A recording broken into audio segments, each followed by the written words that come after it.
So hello everyone, जैसा कि आपको याद होगा कि हमने अपने प्रीवियस लेक्चर के अंदर molecular formula and empirical formula पढ़ा था। आज के लेक्चर के अंदर हम लोग molecular mass and formula mass पढ़ेंगे। अब मॉलिक्यूलर मास और फार्मूला मास क्या होता है वो हम देखते हैं।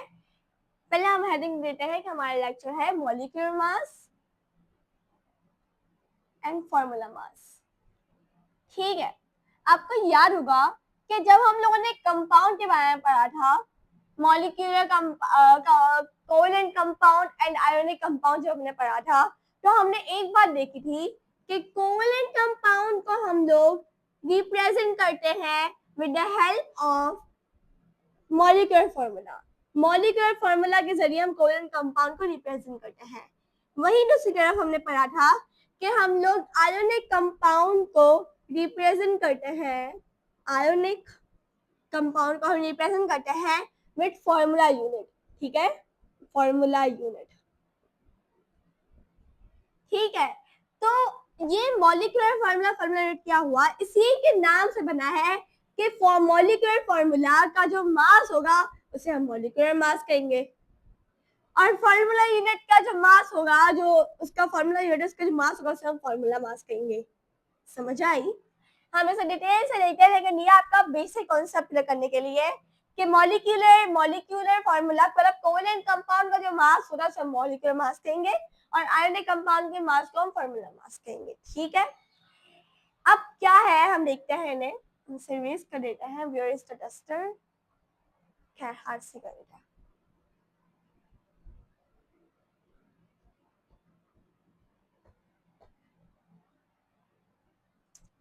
अब हम लिखते हैं about first of all molecular formula. Starting the sum of the. पहले तो हमें एक बात ही क्लियर हो जानी चाहिए कि होगा क्या, सम होगा। सम का मतलब क्या होता है? प्लस करना है, ऐड करना है। सम मतलब प्लस, ऐड करना। ठीक है, the sum of the atomic masses, किसका सम होगा? एटॉमिक मासेस का। एटॉमिक मास वाला लेक्चर आपने नहीं पढ़ा तो आप जाओ लेक्चर पढ़े, हमने एटॉमिक मास और एटॉमिक नंबर डिस्कस किया था। ठीक है, the sum of the atomic masses. Atomic mass क्या होता है? किसी भी एटम का जो मास होता है, फॉर एग्जांपल नाइट्रोजन का मास क्या होता है? 14। ठीक है, इसी तरह हम लोग देखें कार्बन का मास क्या होता है? 12। कैल्शियम का मास क्या होता है? 40। ठीक है, वेल क्या पढ़ा? The sum of the atomic masses of all the atom, all the atom मतलब तमाम एटम का प्रेजेंट इन, जो मौजूद होते हैं, present in one molecule of a molecular compound.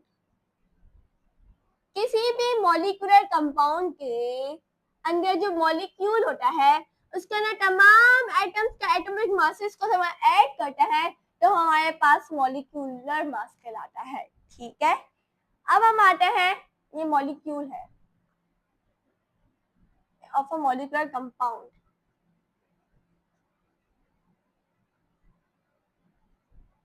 ठीक है, क्या देखा हम लोगों ने? मॉलिक्यूलर मास क्या होगा? The sum of the atomic masses of all the atom, तमाम एटम का जो मौजूद होता है एक मॉलिक्यूल के अंदर, ऑफ अ मॉलिक्यूलर कंपाउंड। किसी मॉलिक्यूलर कंपाउंड का एग्जांपल लेते हैं। हमारी बुक में दी हुई एग्जांपल किसकी दी है? हमारी बुक के अंदर हमारे पास कार्बन की दी हुई है। ठीक है, सॉरी, हाइड्रोजन की दी हुई है, मतलब वाटर की दी हुई है। ठीक है, हाइड्रोजन की हमारे पास कितनी आती है? 18 AMU। याद रखें, हमारे पास एटम मॉलिक्यूलर मास और फॉर्मूला मास जब किसी भी का हमें मालूम करने का बोले तो हमें जो मालूम करेंगे वो भी हम देखते हैं कैसे मालूम करते हैं। हमें AMU बहुत जरूर लिखना है, ये यूनिट होता है। ठीक है, अगर आप ये नहीं लिखेंगे तो आपका 0.5 या 1 मार्क्स आपका ले लिया जाएगा, आपको नहीं देंगे वो।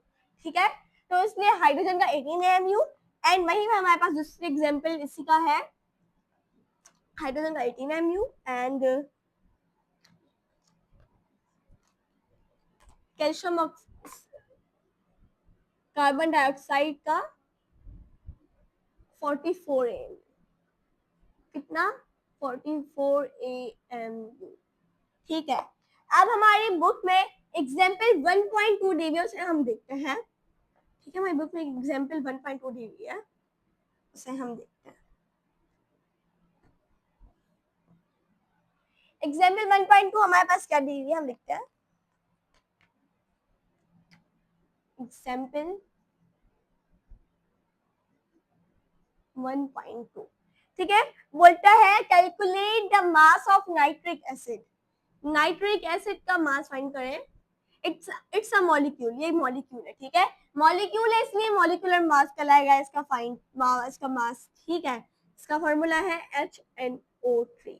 अब इसे कैसे फाइंड करता है, आपके लिए चीज बहुत आसान होगी अगर आपको एटम्स के मास नंबर मालूम है। ठीक है, फिलहाल तो आपको फर्स्ट 20 एलिमेंट्स का एटॉमिक मास याद करना बहुत जरूरी है। फिर फोर्थ चैप्टर पीरियड टेबल भी आता है, हम पीरियड टेबल भी याद करेंगे। फिलहाल आपको हमें क्या करना है कि फर्स्ट 20 एलिमेंट्स का मास नंबर और उनका एटॉमिक नंबर याद करना बहुत जरूरी है। ठीक है, अब हम इसका देखते हैं कैसे फाइंड करेंगे। पहले atomic mass of hydrogen, atomic mass of hydrogen का एटॉमिक मास कितना होता है, हाइड्रोजन 1। ठीक है, नाइट्रोजन का कितना होता है, वही लिखता है एटॉमिक मास ऑफ नाइट्रोजन, कितना आता है N। और एटॉमिक मास ऑफ फिर हम लिखेंगे ऑक्सीजन का, atomic mass, atomic atomic atomic mass of oxygen कितना आता है 16। सॉरी, नाइट्रोजन का हमारे पास 14 होता है, मैंने N लिख लिया। अब हम फाइंड करते हैं फॉर्मूला यूनिट, मॉलिक्यूलर फॉर्मूला क्या है। ठीक है, ये हमारे पास मॉलिक्यूलर फॉर्मूला है। मॉलिक्यूल को हम लोग रिप्रेजेंट करते हैं कोवेलेंट कंपाउंड को मॉलिक्यूलर फॉर्मूला के जरिए। सो मॉलिक्यूलर फॉर्मूला क्या है, HNO3। अब हम फाइंड करते हैं मॉलिक्यूलर मास। क्या फाइंड करते हैं हम लोग, मॉलिक्यूलर मास। हाइड्रोजन का हमारे मास नंबर क्या है 1। अब क्या बोल रहा है, आप डेफिनेशन देखोगे, आपको डेफिनेशन देखोगे आप समझ जाओगे। The sum of the atomic masses क्या होगा, सम होगा एटॉमिक मासेस का, एटॉमिक मास हमने निकाल लिए, उनका सम होगा ऑफ ऑल द एटम, तमाम एटम के हम लोगों ने एटॉमिक मास निकाल लिए प्रेजेंट इन वन मॉलिक्यूल। जब एक मॉलिक्यूल के अंदर, मॉलिक्यूलर कंपाउंड के मॉलिक्यूल के अंदर जो भी हमारे पास एटम है उनके एटॉमिक मासेस को हम सम करेंगे, प्लस करेंगे, एटॉमिक मासेस को हम सम करेंगे। अब हाइड्रोजन का 1, ठीक है, नाइट्रोजन का 14 और ऑक्सीजन का क्या है 16। लेकिन आप देख रहे होंगे कि यहाँ पे ऑक्सीजन के नीचे 3 लिखा हुआ है। क्या लिखा हुआ है, 3 लिखा हुआ है। इसका क्या मतलब है कि ऑक्सीजन की 3 एटम है इसके अंदर, क्या है 3 एटम है। तो हम ऑक्सीजन को हम 16 को मल्टीप्लाई कर देंगे 3 से। ठीक है, मतलब यहाँ पे ऑक्सीजन के 3 एटम है। हाइड्रोजन का एक एटम है, हम किसी से मल्टीप्लाई नहीं करेंगे, एक एटम है 1 से मल्टीप्लाई करेंगे तो 1 आ जाएगा। ठीक है, नाइट्रोजन का भी 1 एटम है, लेकिन ऑक्सीजन का 1 ना लिखा हो, यहाँ पे 1 नहीं लिखा, ठीक है, 1 लिखा हो ना लिखा हो मतलब 1 नहीं होता है। ठीक है, और ऑक्सीजन का कितने एटम है 3 एटम है। ठीक है, तो हम ऑक्सीजन को हम मास नंबर को हम 16 से 3 से मल्टीप्लाई कर देंगे। ठीक है, अब 1 प्लस 14 प्लस 16 मल्टीप्लाई बाय 3 आप देख रहे हो कितना होगा 48। अब इन सबको आप सम करके देख लें तो हमारे पास आंसर आएगा 63। ठीक है, अगर आपने ऐसा कर दिया आपका 1 मार्क्स या 0.5 मार्क्स कट हो जाएगा। क्यों, क्योंकि आपने यहाँ पर AMU नहीं लगाया। ठीक है, AM लगाना बहुत बहुत जरूरी है। ठीक है, अब हम आ जाते हैं, ये तो हमने देख लिया एग्जाम्पल 1.2। अभी आप कहेंगे कि हमें हाइड्रोजन की एग्जाम्पल भी समझा दें और कार्बन डाइऑक्साइड की, तो मैं वो भी समझा देती हूँ। ठीक है, हाइड्रोजन का फॉर्मूला क्या होता है, हम लोग इसको रफली देखते हैं। हाइड्रोजन का H2O, ठीक है, हाइड्रोजन का मास क्या होगा 1। अब 2 एटम है तो हम 2 से मल्टीप्लाई करेंगे। आप ब्रैकेट देते हो, इसका मतलब मल्टीप्लाई होता है ना, आप मल्टीप्लाई की साइन में दे सकते हो, एक ही बात है। ठीक है, लेकिन आप ब्रैकेट देते सारा बेटर है। प्लस सम करना है, प्लस ऑक्सीजन का कितना होता है 16। अब 2 को 1 से मल्टीप्लाई करोगे क्या आएगा 2 प्लस 16, 2 प्लस 16 कितना आएगा 18 AM। ठीक है, सही है, ये बेस्ट फाइन किया। कार्बन डाइऑक्साइड का भी हम देख लेते हैं CO2।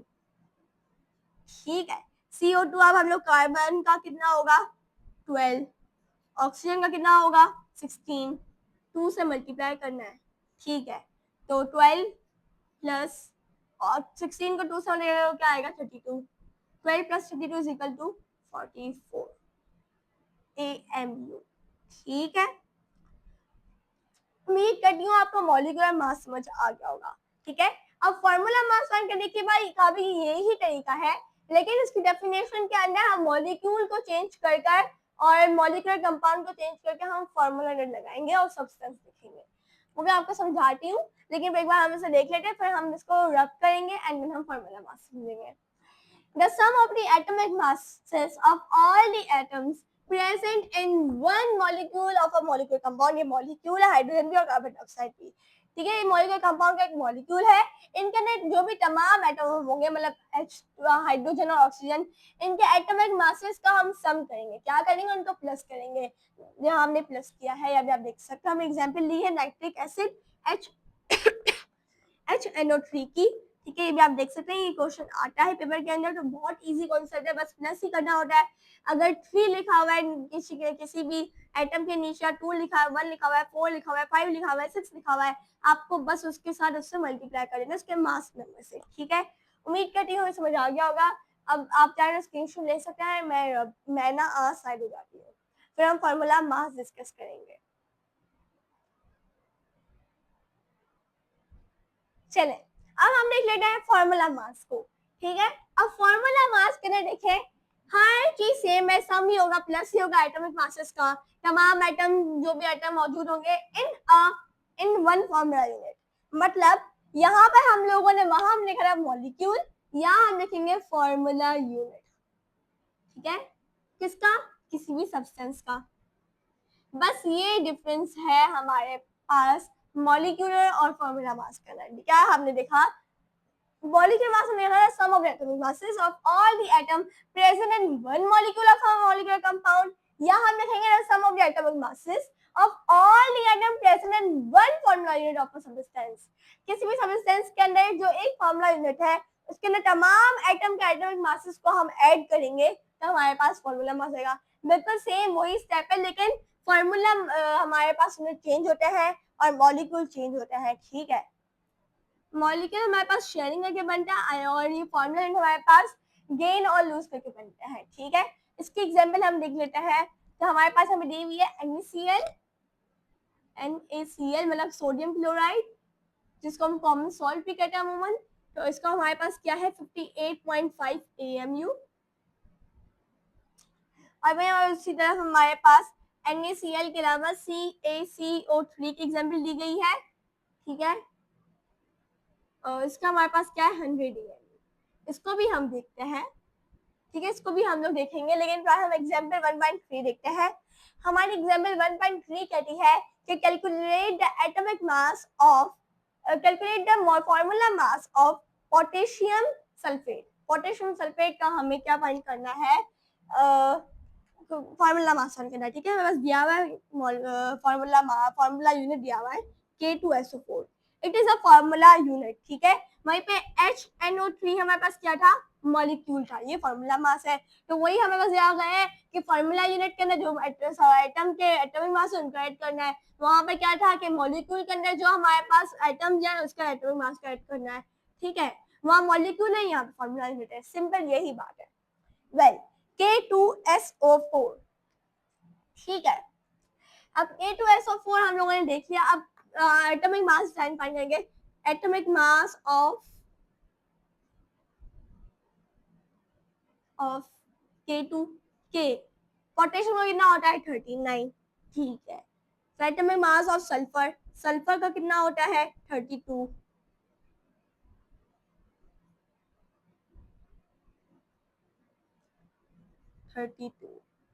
ठीक है। फिर हमारे पास क्या एटॉमिक मास ऑफ ऑक्सीजन कितना है? ऑक्सीजन का कितना होता है 16, ठीक है। अब हमारे पास क्या है फॉर्मूला यूनिट। फॉर्मूला यूनिट हमारे पास क्या है K2SO4। ये क्या है? ये फॉर्मूला यूनिट है ना, और वो हमारा मॉलिक्यूलर फॉर्मूला था, ठीक है। अब K2SO4, अब आप देखें K2, अब K का हमारे पास एटॉमिक मास क्या 39, 2 दिया हुआ है, मतलब 2 का पोटेशियम के एटम है, तो हम लोग 2 को मल्टीप्लाई कर देंगे, ठीक है। वो हमें क्या करना है, सम करना है, हम प्लस कर रहे हैं। अब सोडियम सॉरी सल्फर का हमारे पास क्या है 32, ठीक है। प्लस करेंगे हम लोग, ऑक्सीजन का क्या होता है 16, लेकिन हमें 4 दिया हुआ है, मतलब हम 16 को मल्टीप्लाई करेंगे 4 से। पहले हम मल्टीप्लाई करेंगे, उसके बाद हम लोग ऐड करेंगे। मल्टीप्लाई करो तो 72 39 मल्टीप्लाई बाय 2 कितना होता है 78, ठीक है। 32 को हमें किसी से मल्टीप्लाई नहीं करना, और 16 को मल्टीप्लाई करेंगे 4 से, तो क्या आएगा 64, सही है। इन तीन सबको आप प्लस करके देखें तो हमारे पास आंसर आएगा 174 AMU, सही है। अब हम देखते हैं इनका अब हम लोग NaCl का भी और CaCO3 का भी देख लेते हैं। फिर आप कहेंगे हमने ये नहीं समझाया, ये भी समझा लेते हैं। NaCl, इसको हम रफली करते हैं बस। NaCl सोडियम का कितना होता है 23, क्लोरीन का कितना होता है 35.5, प्लस करें इनको क्या आएगा 58.5, ठीक है। AMU, ये बहुत जरूरी है। अब CaCO3 का देखते हैं, CaCO3, ठीक है। कैल्शियम है, कैल्शियम का क्या होगा हमारे पास 40, कार्बन, कार्बन का क्या है 12, और ऑक्सीजन, ऑक्सीजन का क्या होता है 16, तो यहाँ बस 3 दिया 3 से मल्टीप्लाई करेंगे, ठीक है। 40 प्लस 12, 16 को 3 से मल्टीप्लाई करेंगे तो क्या आएगा 48, इन सबको आप प्लस करेंगे तो आपका आंसर 100 ही आएगा। आप लोग चेक करके देख सकते हैं, कैलकुलेट कर सकते हैं, ठीक है। तो ये था हमारे पास NaCl की एग्जाम्पल देख ली, CaCO2 की एग्जाम्पल देख ली, और K2SO4 की एग्जाम्पल देख ली। अब बस याद रखें, ये हमारे पास फॉर्मूला यूनिट है, तो फॉर्मूला मास कहलाएगा। ये हमारे पास वो हमारे पास मॉलिक्यूल्स थे, इसलिए हम लोग वो हमारे पास मॉलिक्यूलर मास कहलाएगा, ठीक है। मॉलिक्यूल का मास अगर हम देखेंगे, मास फाइंड करेंगे तो मॉलिक्यूलर मास कहलाएगा। फॉर्मूला अगर हम किसी फॉर्मूला यूनिट का मास फाइंड करेंगे तो हमारे पास फॉर्मूला मास कहलाएगा। सिंपल वही बात है, डेफिनेशन को आप उससे देख लें, the sum of the atomic masses of all the atom present in one formula unit of substance। तमाम एटम जो एक फॉर्मूला यूनिट में मौजूद होते हैं, हमारा फॉर्मूला यूनिट है ना NaCl, जो भी तमाम एटम है सोडियम क्लोरीन, इनका एटॉमिक मासेस को हम क्या करेंगे ऐड करेंगे, तो हमारे पास फॉर्मूला मास आ जाएगा, ठीक है। डेफिनेशन के मद्देनजर पे आप लोग इसका ये भी फाइंड कर सकते हैं, लेकिन AMU लगाना बहुत जरूरी है, इसको भूलना नहीं है, ठीक है।